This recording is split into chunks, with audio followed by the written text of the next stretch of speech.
Coach, last year going into the season, you had a quarterback, not a battle, I guess. Maybe it was a perceived battle, but nonetheless, you didn't know who your quarterback was. This year, you've got to be a second-year starter with Trent Salzman. Does that change how you're able to do things in fall camp when you have a known starter?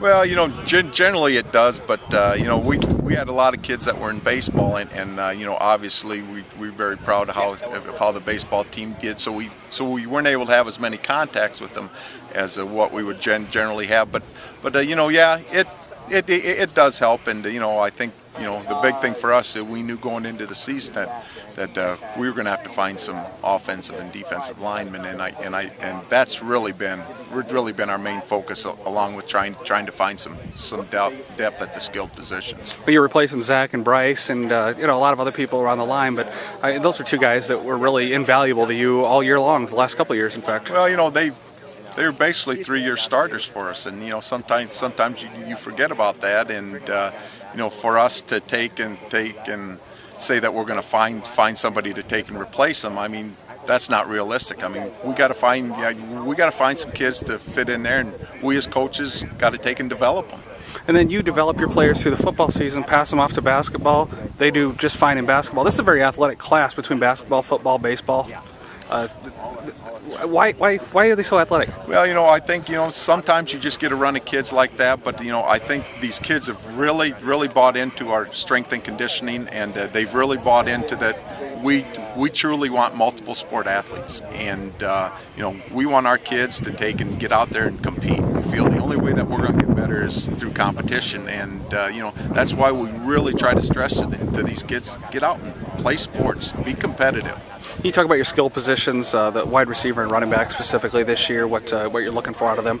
Well, I think, obviously, it all starts with Trent, and his role isn't going to change all that much, except we're going to ask him to be a little bit more of a vocal leader, being that he's a senior right now.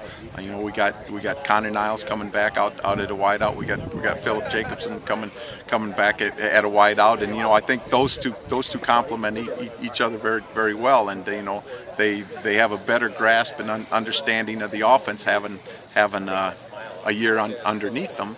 And then we got Tony Tobin coming back, who played some for us. I mean, Tony's worked real hard this summer to get bigger and stronger and faster. So we're going to rely on those guys for some key plays. I know that the media likes to talk about the East Heelan game, and does it have the same aura as it did 20 years ago when you were at Heelan? Absolutely. What is the first game of the year? Absolutely. It's East Heelan is East Heelan, and it doesn't matter when we were 4A or now that we're 3A. I mean, it's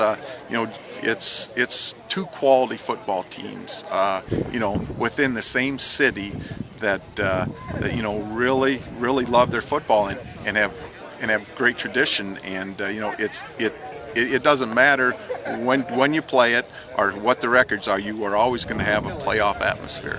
And then does that help, having a playoff atmosphere type game, your first game of the year, versus having it in October? Oh, I think so. We tell our kids, I mean, we want quality. I mean, we love the schedule that we have, and I think our district schedule's going to really be tough. A lot of the district teams were young, and obviously when you start off with East, who has a great nucleus of kids coming back, and Coach Meth up at North has really got those kids playing real well, and Trevor's making good strides out there at West. So those first 3 games are going to be a real good gauge for us. What's the biggest thing that you noticed out of Trent as he grew last year as starting quarterback? Well, I think just his poise, and how he was able to take and grasp and pick up an understanding of the game and the coverages and that. So I mean, he's a student of the game, and when you get kids like that want to do that, I mean, the potential is there to take and be pretty good.